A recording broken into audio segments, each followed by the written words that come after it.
Assalamualaikum warahmatullahi wabarakatuh.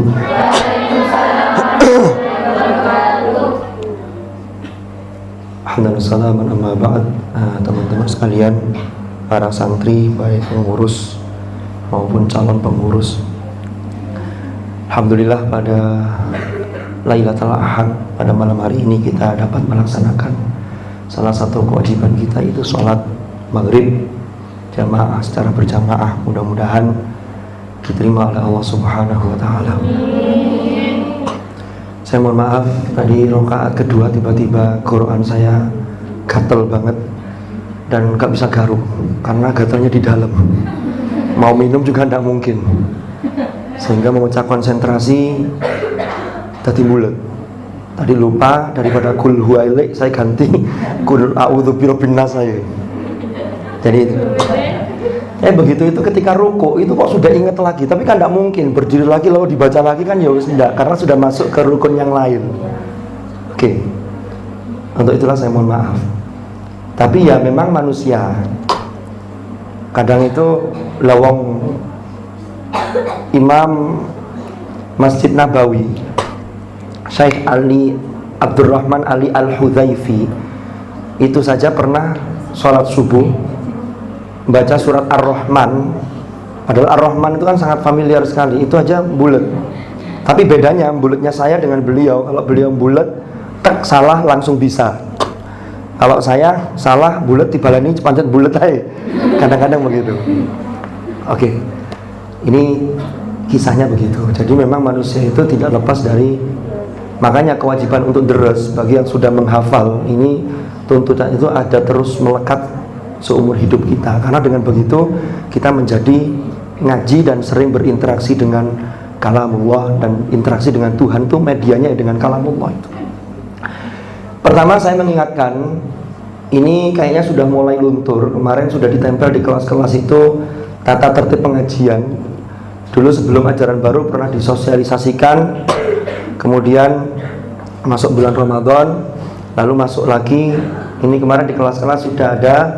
Tolong itu semua dibaca dan ditaati. Jadi habis dari masjid ini langsung ke kelas dan ngaji. Kalau alokasi waktu kita jalan ke kamar untuk bersalin, berganti baju atau dari mukena ganti, itu kira-kira memakan waktu minimal 10 menit. 5 menit ya sembarang wes, 5 menit gak apa-apa.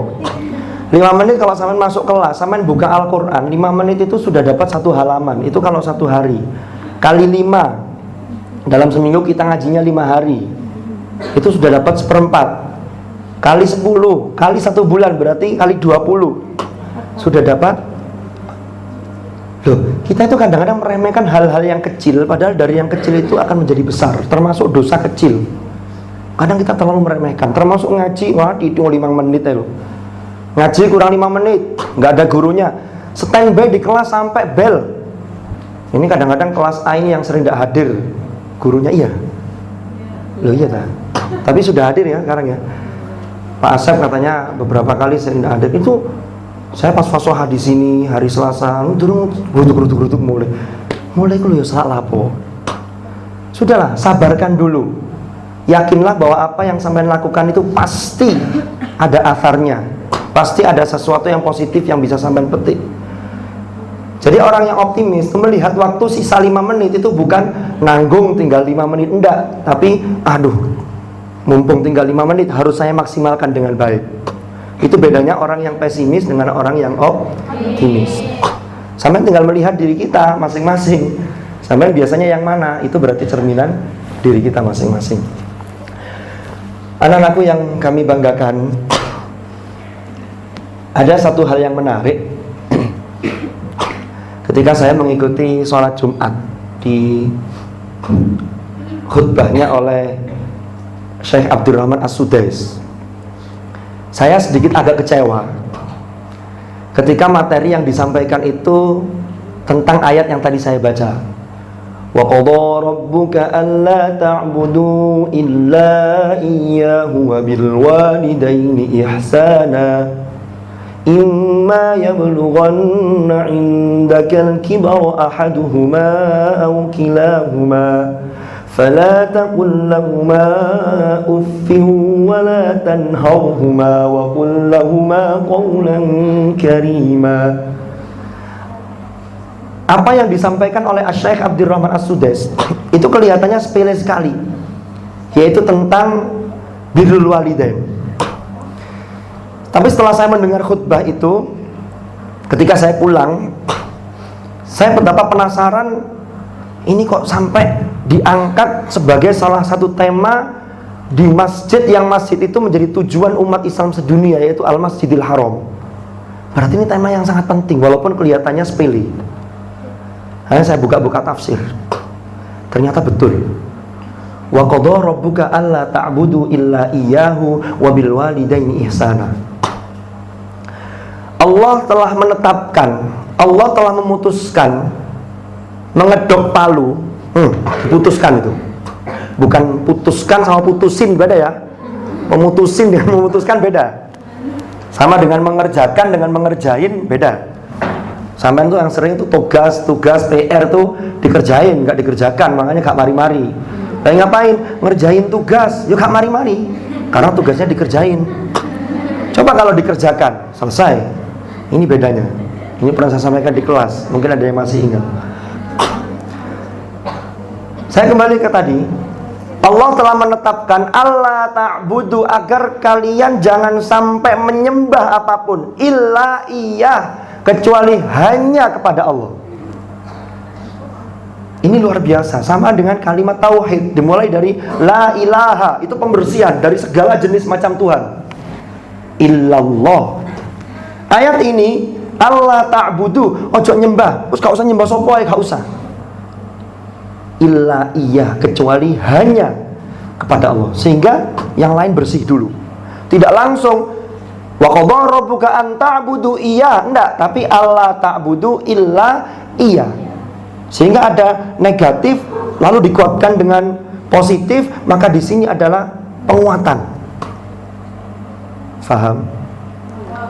Yang menarik ayat ini, Allah ta'budu illa, jangan kalian menyekutukan Allah, jangan kalian menyembah selain Allah.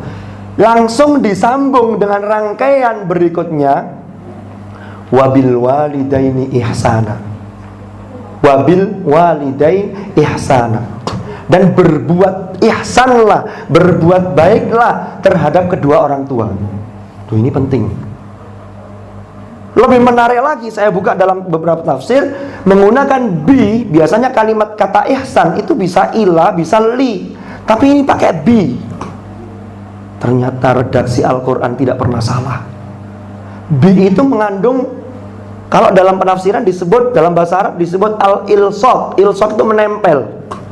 Sehingga wabil walidaini ihsana, kewajiban untuk berbuat baik kepada orang tua itu menempel, dan itu sangat-sangat kuat. Dan kekuatan itu nanti akan kembali dampak positifnya kepada sampean sebagai orang yang berbakti kepada orang tua. Jadi redaksi Al-Quran itu pakai bi, pakai li, pakai ilah itu tidak pernah salah. Pasti itu mengandung suatu rahasia yang luar biasa. Itu termasuk al-i'jaz al-lughawi, kemukjizatan dari aspek bahasa. Ihsan, berbuat ihsan itu walaupun kita tidak mungkin berbuat, membalas orang tua melebihi apa yang pernah kebaikan orang tua lakukan pada kita, itu tidak mungkin, sama saja tidak mungkin, apalagi melebihi. Tapi perintahnya itu ihsan. Ihsan itu dalam definisi adalah melakukan sesuatu, membalas sesuatu melebihi dari apa yang kita terima. Contoh, suatu ketika teman kita minjemin kita bolpen di saat kita butuh. Di satu sisi ketika teman kita butuh pas nggak bawa bolpen, kita bukan hanya minjemin, tapi udah pakai aja bolpen saya, kita berikan bolpen itu berbuat ihsan. Faham? Teman kita nolong kita, atau teman kita nyubit kita, sampean tidak balas mencubit, itu juga berbuat ihsan. Jadi berbuat ihsan itu melebihi. Orang salam, assalamualaikum, jawabannya waalaikumsalam warahmatullah, tambahi. Ojo podo wa idza huyyitum bi tahiyyatin fahayyu bi ahsana minha aw rudduha. Perintahnya adalah jawablah yang lebih baik. Assalamualaikum, waalaikumsalam warahmatullah. Biasanya ada itu yang ketemu saya tuh, saya naik motor pakai sikap ambil posisi dulu. Assalamualaikum. Ada yang kadang-kadang begitu gitu. Waalaikumsalam warahmatullahi wabarakatuh, kan begitu. Ya, enggak masalah. Oke. Saya lanjutkan. Yang berikutnya, imma yablughanna indakal kibara ahaduhuma aw kilahuma fala taqul lahumā uff. Lalek kedua orang tua sampean itu, imma yablughanna, sudah sampai pada usia al-kibar. Nah, kibar ini pemaknaannya macam-macam. Kadang-kadang itu anak sudah merasa dewasa sehingga orang tua sudah dianggap tua, bahkan ketinggalan zaman. Ini kadang-kadang anak itu tidak telaten menghadapi orang tua. Seringkali anak itu 1000 kesalahan anak dimaafkan oleh orang tua, tapi seakan-akan orang tua melakukan kesalahan sekali, anak tidak bisa memaafkan. Bahkan ada kejadian itu sampai orang tuanya naudzubillah diusir dari rumah. Itu di daerah Jombang, tapi saya tidak cerita lebih detail. Itu terjadi. Padahal jelas garisnya, imma yablughanna indakal kibaru ahaduhuma aw kilahuma, baik salah satu ataupun keduanya. Sampean kadang-kadang sudah merasa besar, sudah merasa bisa noto awake, wis iso pinter, apalagi ilmunya sudah tinggi. Ibunya hanya lulusan SD, dia kuliah, lalu S2, S3. Ini kadang-kadang lupa. Diingatkan, ya Bu, saya tuh sudah dewasa. Nggak perlu diingatkan, saya sudah tahu mana yang benar. Nggak usah dijawab begitulah. Fala taqul lahumā uff. Kita pulang nonton sinetron. Iya Bu, dek pondok aku sregep. Dek oma mbok sekali-kali. Mumpung pulang. Ada yang begitu? Ini tolong. Fala taqul lahumā uff. Jangan kalian berkata uff itu adalah suatu kata letupan kata yang sangat kecil yang itu menyakitkan hati orang tua. Sama yang diperintah, nggak jawab apa-apa tapi nggak jawab apa-apa tapi moro-moro mlebu kamar, lawang kamar berat. Kadang-kadang ada begitu itu. Meneng. Cari bu, ayo nduk, maem, bapak gak popo, gak usah mangan-manganan. Maro suwe gak tawan-tawani, aduh gak tawani aku luwe. Ada yang begitu itu. Karena mau menyampaikan ke orang tuh sudah kadung gengsi. Luwe. Baru pas orang tuanya tidur lalu kritik. Ngambil nasi dibawa kamar dikunci. Itu ada yang begitu gitu. Wes. Fala taqul lahumā uff. Sehingga ini di sini memunculkan, kalau dalam usul fikih itu ada namanya qiyas aulawi. Qiyas aulawi itu mengkiaskan ini yang lebih berat berarti tidak boleh. Uff saja tidak boleh, apalagi yang di atasnya. Sampai ibu ngomong sak kecap, orang tua bapak ngomong sak kecap, sampai jawab ini 10 kecap. Nah ini, tolong belikan korek di depan itu loh, kompornya ibu ini gas LPG-nya rusak ini, cetekannya tidak bisa, belikan korek depan itu loh, salah masak ini. Iya Bu, saya tahu. Wow, urusan korek aja loh. Itu ada yang begitu. Yang kedua, wala tanharhuma, jangan kalian bentak. Ini biasanya penyakitnya anak-anak kalau sudah mulai berumah tangga. Ada orang tua menanyakan, namanya orang tua itu kan tahu masa kecil kita. Sehingga seakan-akan orang tua yang tahu masa kecil kita itu memang dalam kamus orang tua biasanya melihat sampean, ya Allah anakku rek biyen tak gendong, biyen melaku tak tuntun tiba-tiba saiki wis pinter wis gede. Tapi tetap dalam pandangan orang tua sampean ya kecil. Karena dulu pernah kecil. Kalau satu-satu sampean yang mbak kuliah ketemu ponakane suwe gak ketemu, ya Allah arek iki biyen lo bayi. Mesti ae mbak sampean biyen ya bayi, jawabane kan ngono. Oh iya. Sehingga kadang-kadang ini yang menyebabkan kurikulum orang tua ini kalau tidak bisa dikomunikasikan dengan baik, ini tidak ketemu sama anak. Tapi kuncinya tetap anak adalah anak. Wala tanharhuma, jangan kalian membentak. Wa qul lahumā qawlan karīma, dan katakanlah, berkatalah kepada beliau berdua qawlan karīma, yaitu kata-kata yang mulia. Bukan hanya kata-kata yang baik, tapi kata-kata yang mulia, yang berbobot, yang bisa gedekno atina orang tua, yang bisa idkhalus surur. Lakukan sesuatu yang bisa menyenangkan hati orang tua, karena ridallahu fi ridal walidain wa sukhtullahi fi sukhtil walidain. Kepuasan orang tua, ridho orang tua, ridho Roma itu ada pada, wah ini berarti ada kesalahan teknis. Dicecek-cecek dewi gak kroso. Ini berarti sudah harus turun, sudah terlalu lama. Ini bukan malam Jumat. Wes, sudah, saya kira itu. Dan ayat berikutnya, waghfir lahuma janahal dzulli minar rahmah wa qur rabbirhamhuma kama rabbayani shaghira. Ikuti pada episode yang akan datang insyaallah. Karena terkait dengan doa, nanti doa itu ada yang Rabbana ighfir lana wa liwalidina warhamhum kama rabbauna shighara, ada yang kama rabbayana shighara, ada yang kama rabbayani shaghira. Bagaimana itu kedudukannya? Ikuti pada episode yang akan datang. Wallahul muwaffiq ila aqwamit thariq. Mudah-mudahan manfaat. Assalamualaikum warahmatullahi wabarakatuh. Waalaikumsalam warahmatullahi wabarakatuh.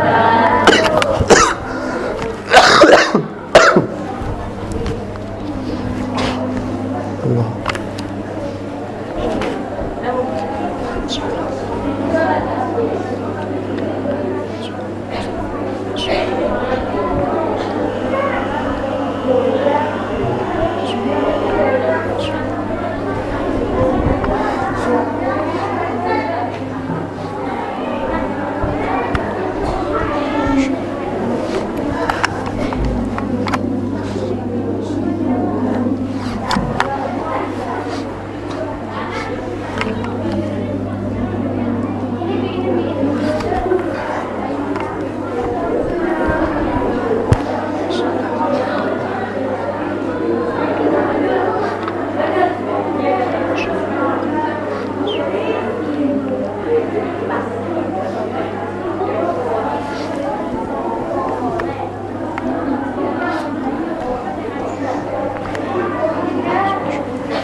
Thank you.